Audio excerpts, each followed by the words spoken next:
Interestingly, our archaeological team in Mexico has uncovered evidence of such genetic manipulation by aliens on humans as depicted on numerous artifacts buried for thousands of years. It's like a pyramidal shape, bro.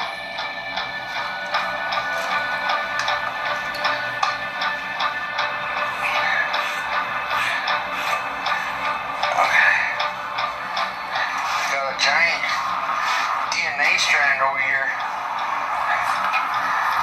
We know that these fallen angels love to modify the human genetic code. Empieza a quitar esto ya.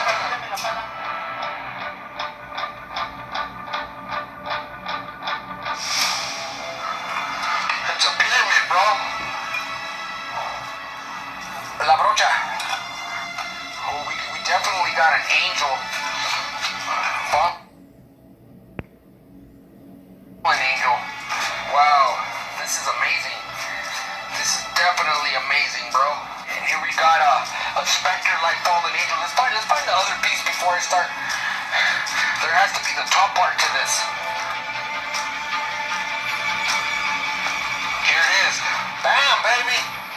We're in like Flynn. We got it. We hit the jackpot. Okay. So we got the top to the pyramid. The pyramidal structures are a representation, as I had mentioned earlier, the gateway to the gods. It's also a representation of the high places. It's a representation of the mountains. It's a representation of what the gods love.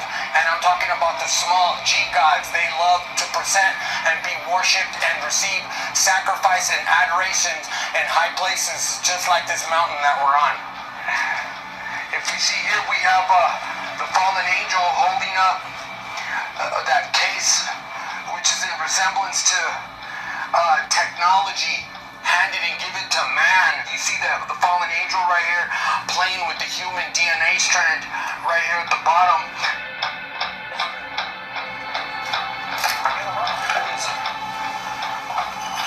Here it is, ladies and gentlemen. We're gonna take this up for you, and I'll give you guys my thoughts as to what I think it is. If you can see this circular type artifact that has many occult inscriptions on it. A lot of them are Egyptian. A lot of them are universal. But one thing that really stands out to me is, if you notice, we could just give you a real good close-up right here.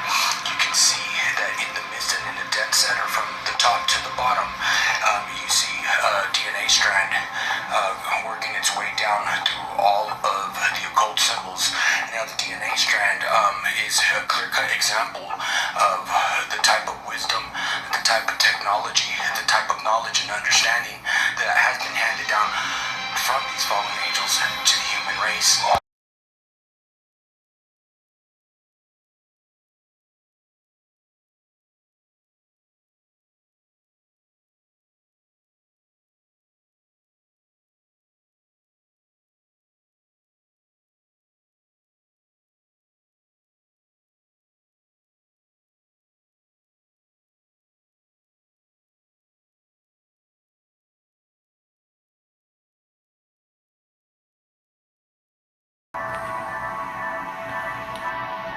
I began to think that the process of hybridization, which I had envisioned before as primarily taking sperm and eggs and altering the embryo or the zygote, and then leading to this sort of a bell-shaped curve of part of them look alien, part of them look human, most of them look in the middle, that was probably true, but not the whole story. And then I began to realize that what they were doing is that they were adding DNA from hybrids to the sperm and egg, and they were getting a skewed bell-shaped curve that was looking more and more like humans. And if you do this enough time, you just get beings look more and more human-like, more and more. You get a refining of the species, in a sense. And that apparently is what has been happening. Although how the process, I'm still a little bit unclear of the process, and there were some very pointed questions asked me about this once by a person who knew what he was talking about that I couldn't answer. And so I don't know all the medical procedures that occur here in that sense. But I do know that there is a spectrum of hybrids who look mainly alien and look mainly human, and some look really, really human. Then people would begin to describe to me how they would be taken into a room. These are abductees, and their attention would be directed to a screen-like device. They all look up at the screen, and the person will say, and I've written a couple of these kinds of events up, although I've heard many of them. The person will see a picnic, for example. And at the picnic, there'll be people who are playing ball and who are grilling and who are standing around talking this and that. And they'll hear in their mind's eye, their mind's ear, can you tell the difference between you and us? And the person will look carefully at the screen and say, no. Everybody looks the same to me, And they'll say, see, isn't that wonderful? Isn't that excellent? Soon we will all be together. Soon we will be here and we will all be living together. Isn't that wonderful? Or they will see, here's another case. It's a group shot of all sorts of people, like a high school shot of other class on steps, that sort of thing. And they'll say, can you pick out us among you here? And the person will look and try to figure it out and say, no, I can't. And they'll say, see, isn't that wonderful? Soon we will all be together. And I began to hear this a lot by people who were not aware of anybody else's testimony or anything like that, or, who were just saying that, and who didn't really understand the meaning of what it was either.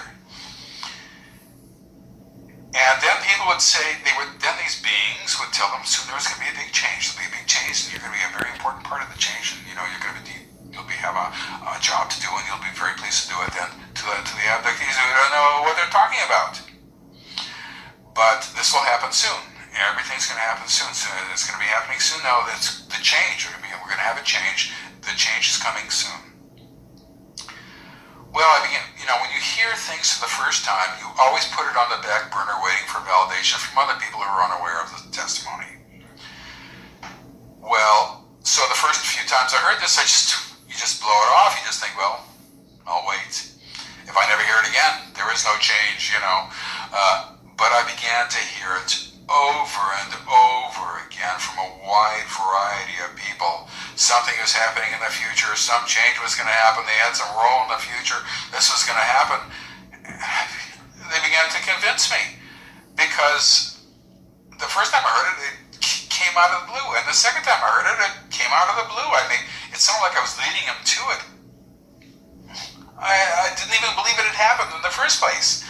So, because you have to wait for confirmation. So you don't, it's not like I'm leading people, it's like they're leading me. I instituted controls for that eventually, which I can tell you about if you want. They're fun controls. But just to show you how that doesn't work the way people think it works. But the point is that after a while, I began to think, well, maybe there is going to be something happening in the future. Maybe this is leading to something. And I was realizing at this time that we're not dealing with an experiment here. That this is not a situation where people are just being put on a table and looked at and say, what's this, what's that, and you pull off somebody's arm and look inside their body and see what's in there, It's not like that. That this is, in fact, a program. And as a program, it has a beginning, a middle, and an end, and it is goal-directed. They are doing this for a reason, and this is a global phenomenon.